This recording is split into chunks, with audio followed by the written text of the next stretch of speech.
I know it's early in the morning. Thank you, everybody, for rocking with me. I quickly want to talk about, briefly, a synopsis I did earlier where I said about crime rising.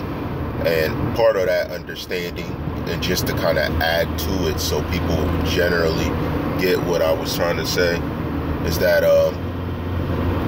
all I'm saying is that when crime rises in an area, it's going to be because warrants that are issued for child support. So Florida was a state where people were safe. When they really start to get down and figure people's names out, if you have child support and there's a warrant issued for you immediately if you miss your court cases.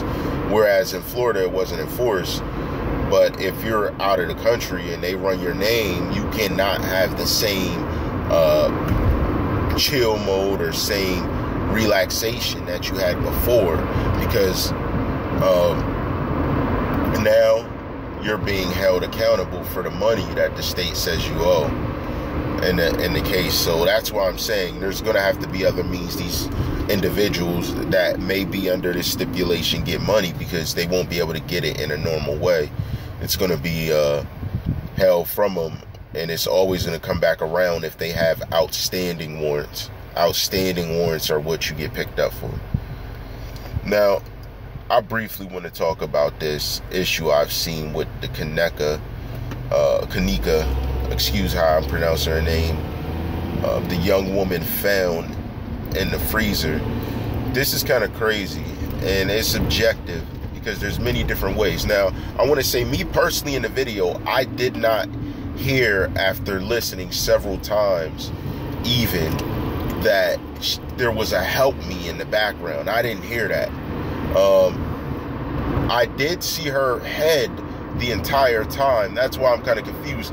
Then at the end, she took that, unless I'm looking at the wrong individual, but I don't think I am.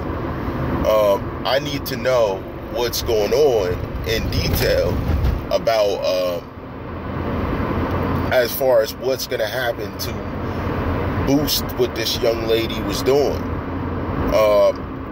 I need to understand and come to some mutual understanding of what this young lady means to the society that she's in.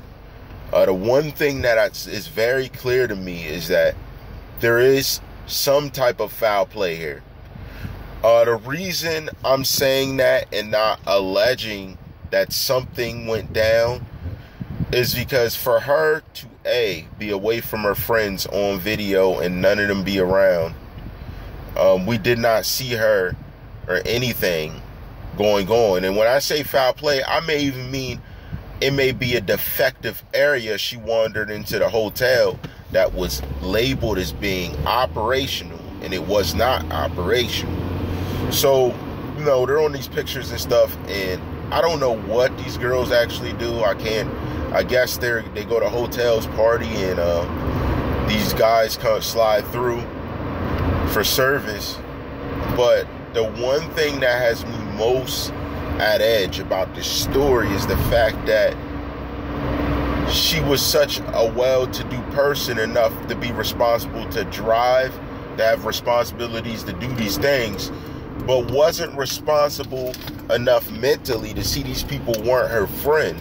And that's what most bugs me out. It's like, you thought they were your friend to the part that even if there was some type of stipulation or something to occur, you wouldn't sense it. Like, it's almost like, was she pushing it to the back of her head, or did she know something was funny going on?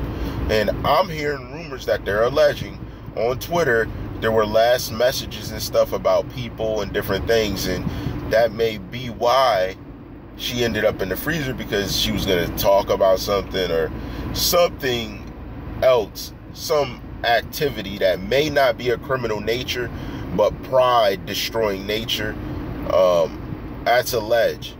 There's also alleged, that she was raped. You know what I mean? That was alleged as well by some of the men that had been in the area, but that's still no proof to that. I didn't hear anything like that from the medical examiner.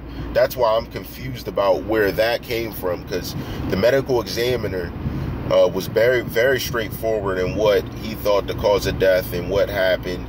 He said the person was, he named two things. One, intoxicated.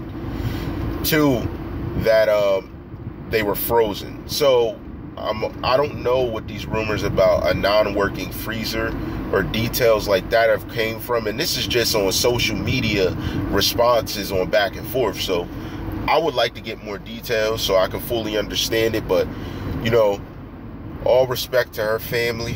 And it's sad to see a young girl, 19 years old, getting her life started, have it ended this way.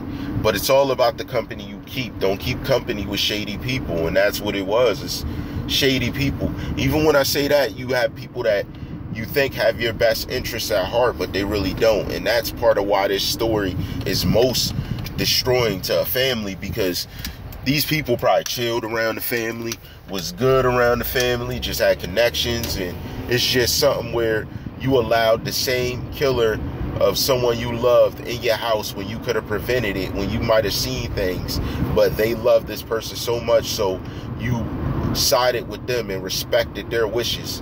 And, you know, you live and learn as a child, but sadly she didn't get the live part. But it's going to be okay. I believe that even in her last moment, she knew what was most loved, and she probably thought of her parents just as they're thinking of her. Justice for Kenneka. You already know how I rock. All rights reserved.